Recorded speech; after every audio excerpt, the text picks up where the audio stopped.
How to highlight and contour using your Seint 3D foundation. That's the topic of today's video. My name is Sami George and welcome back to my channel. If you've been following along, you've seen that we've been doing a series on what is Seint Beauty and how to apply in a step-by-step application. So before today's video, we talked about color corrector, main shade, and contour. Today, we're gonna put it all together, adding our brightener, which is your concealer, and a little bit of lip and cheek. So if you wanna see two different methods for quickly applying your 3D Seint foundation, this video is for you. As always, thank you guys for being here, and don't forget to like and subscribe so you don't miss any part of the rest of the upcoming series. Okay, friends, as I said, today we are putting it all together with our highlight and contour how-to. So I'm gonna show you two different methods. And in the first method, I'm gonna veer off of what I showed you in the series up to this point, and we're not gonna use a color corrector. I'm gonna show you how a lot of artists show the product in one layer because it really helps identify where do my colors go. And then on the other half of my face, I'll show you how you can apply it using a color corrector, still keeping it fast, but how that may help if you're having issues with your application. All right, method one. Here's what's cool about this method. So what I'm gonna do is I'm gonna start with my contour and I'm gonna place it in the areas of the face that we contour, around our forehead, on our cheekbone, and underneath our jawline. And what this has done is it's now kind of created a map of where my other colors go on my face. So contour, done. I'm just gonna flip over my brush and now I'm gonna grab my main highlight shade and I'm gonna fill in this area underneath the contour line. Get some on here. Above the contour line. So I'm essentially putting all of this on in one layer. And the reason that this method is cool is because it shows you very easily like where your makeup goes, okay? Let's put a little bit in here. I'm leaving the under eye alone because I will add a brightening shade there. So we're just kind of creating a map of where the colors go on our face. Put a little bit on my eyelid to get rid of that blue and purple, and we're done.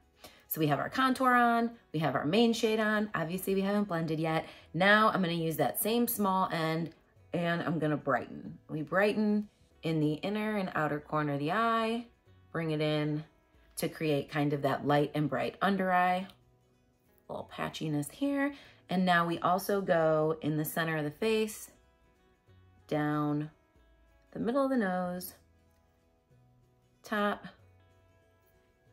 and now we have that on the chin. So we brighten down the center, underneath the eye, and if your neck is lighter than your face, you can add a little bit of your brightener down here and it'll really pull it all together. Cool. All we have left to do then is add our lip and cheek, and we're gonna put that right above our contour line. So what I like about this method, again, is that it shows you where your colors go when you're highlighting and contouring. Essentially, highlight and contour is meant to add multiple colors to the face to really add definition and to keep it looking skin-like and natural, right? So what we're gonna do now is just blend it in. And as a rule of thumb, if you're gonna try this method, I recommend blending from lightest to darkest. So the lightest area is our under eye. And to blend, I'm just really pressing. Tap, tap, tap. Blend in the forehead. Kind of marry it together down the nose. Blend this area above the lip. We wanna draw light to the center of our face and actually put darkness on the perimeter to cause those areas to recede, to create definition and brightness around the eyes so that people are drawn to the center of our face. So let's blend this. Now we can move on to our main shade, which is these colors here. And all I'm doing is tapping this in to blend. Okay, now we're gonna go ahead and blend in that contour around the top of the forehead and blend in our lip and cheek.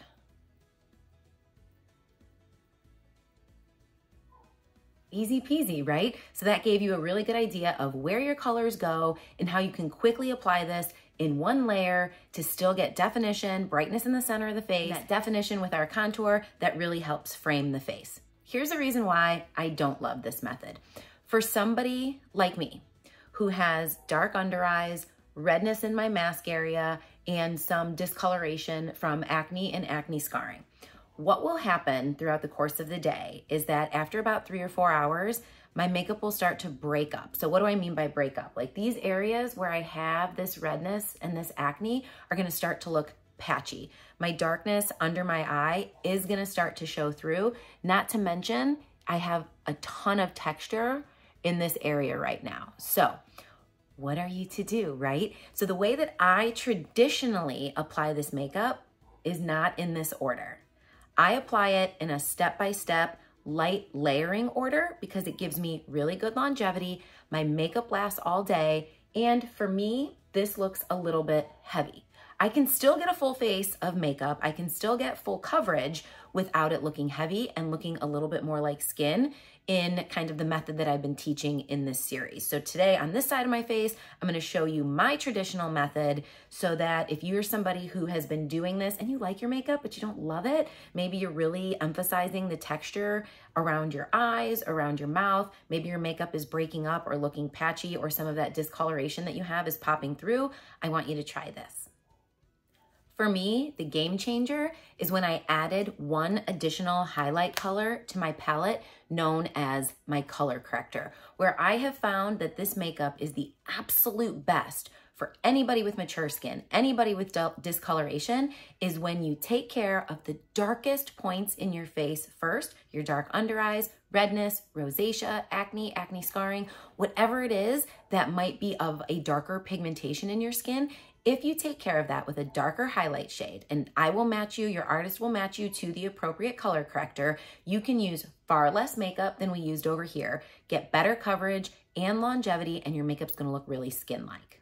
So what I'm gonna do is I'm gonna take a small brush and I'm just gonna tap in the littlest bit, and now I'm gonna color correct. So instead of swiping makeup onto my face, I'm gonna use this small circular buffing motion, and all I'm gonna do is take care of, let's wipe some of that brightener off there so I can show you. I'm gonna take care of some of this redness that you see in the scar on my nose, in the broken capillaries, small circles under the darkness in my eye, and on this mask area where I have rosacea. And on your face, you may have way less color correction concerns than I do. So when you get matched by me, I will provide you with a face map in return with your color match results that shows you if you need a color corrector, exactly where to apply it. I will mark that in your face in blue, so you don't have to guess. But the reason that I want to show you how easy this is and how to actually target your discoloration is because I don't know about you, but my face changes on the daily. So every day when you look in the mirror and you're going to put on your makeup, just ask yourself like, okay, where do I have discoloration in my skin? Sami said, that's where I want to put on my color corrector using these small circular motions called this buffing motion. And I'm using such little product, like you can't even see this on my face, but look at the difference that it did. Like look how much it toned down that redness that I had with just that thin layer of makeup. Now I'm gonna go to the small end of the blush and bronzer brush. This is actually a little bit less dense than the 3D brush or the buff brush. And I find that it's an easier starter tool for most people because one of the biggest problems that people have when they start using this makeup is that they are applying too much. And that's kind of naturally what happens, especially when you're using this method here. In order to even pick up enough product on the brush with this method, you really have to swipe in. So like when I was picking up my color, I had to really swipe across the top so I had enough to draw these lines. And the problem with that is then it gets cakey, then it gets tacky, then it doesn't necessarily look as much like skin as it can, where if you use a little bit of a less dense brush and just tap in and now press. No swiping on the face, just press it anywhere that you want coverage and anywhere that you color corrected. So this goes over your color corrector and anywhere else that you would want coverage, which is just typically like the remaining areas of your face. Because all of our highlights and contours, so everything in this palette minus the lip and cheek provides coverage. So why does that matter? The reason that matters is because like somebody like me, I don't have a lot of discoloration in my forehead. I don't have any skin concerns there. So I put my main shade in the middle because I want to draw attention there light-wise to the middle of my face. But I'm not going to color correct or put any of my main shade on the perimeter because when I apply my contour will give me coverage. It's the same in the cheek area. If you have no redness in your cheek, you have no discoloration concerns at all, maybe all you're worried about is dark under eyes, then all you would do is put your color corrector where your under eye darkness is. You'd put your main shade over top of that, and then you would fill in the remaining areas like we did over here with main shade, and you could leave this area open. The more makeup we put on, the heavier it gets unless we remain really light-handed or use our magical perfector tool, which I'm gonna show you here in a second. But the beauty of this makeup is that you only need to place your color where is needed on the face. So if you don't have color correction need in this area, you can leave the cheekbone open. I do, so I want my contour to show as the shade that it is. I don't want it to break up. I don't want my color to pop through the day. So I put my color corrector there. And if I put color corrector somewhere, I need to put my main shade over top. So I will essentially now add my contour over top of those two shades. While you can absolutely use one brush for your full face, and I can teach you if you are a one brush sort of gal, I do find that having the blush and bronzer brush and the detail brush, and your blush and bronzer brush won't look like this. This is the old one. This is 3 years old. That's how long our makeup or our brushes last. It will be the new sleek, it's like a silvery kind, I don't even know how to describe it. It's like silvery, but has like a gold tinge to it. So if you have these two brushes, you can do your full face. You can apply your main shade, your blush with this, you can apply bronzer with this, contour here, and any detail work like what I did with my color corrector with these two brushes and get a really good application. So I'm just taking my detail brush now and I'm contouring in those same areas that I contoured on the other side of the face. But here I did it after I color corrected and added my main shade. Here I have no color corrector or main shade because I didn't have that skin color concern. And now I'm going under the jawline. I'm gonna pull it down so I don't have any harsh lines. And now in this area, I'm just gonna go ahead and tap, tap, tap. Remember, once you have put your color corrector down, every product that you put over top of that, main shade, contour, anything, you just wanna tap because we only put our color corrector in the areas where we needed to remove that discoloration, and we don't wanna move the work that we did. So there we go, we're done. So what is next in our step-by-step routine? We've done our color corrector, we've done our main shade, we added our contour, and now we're gonna brighten. I'm gonna brighten with that small end of the detail brush that I applied my color corrector with because I wanna be strategic and I do not want to put a lot of a light and bright product underneath my eye. I wanna really feather this on. So I'm tapping the inner corner and I'm just kind of blending this into that under eye area. Coming out here, because under the eye and out here are the two areas on my face that are the most textured. It's where I have crow's feet, it's where I have fine lines and wrinkles, and now I'm just using what was left on the brush to pull all of this together. So you can create a light and bright under eye without emphasizing texture or using a ton of product, as long as you've color corrected and used your main shade very lightly first, and then just strategically place this here. And it will keep it much more skin-like, and your makeup is going to last under the eye. You're not gonna see that darkness starting to break through throughout the day because you took care of the darkest points first. Now, instead of like globbing that on like you saw before, I'm really just tapping. This is a texture area for me, and I'm gonna tap down the center of my nose, and we don't need to add any here, but typically I would just tap that on. Again, if my face is lighter than my neck, or if my face is darker than my neck at this point, and I need them to match, I can just add a little bit of my brightener down here, making the jawline a little bit lighter so that all of this will blend together.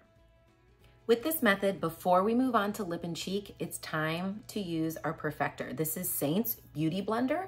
You want to prep it by putting cold water on it, really wringing out all the excess water, and then let it dry down as you're doing the rest of your makeup. So when I'm using it now, it is cool and damp, but it is not wet. And this is the key when you are layering your makeup to still get it to look like skin and to really marry all of your products together so you don't have any harsh lines. So if you're ever worried, maybe your contour looks a little too defined, your Beauty Blender will take care of all of that. And this one is specifically meant for removing cream, where a lot of beauty blenders are meant for adding liquid.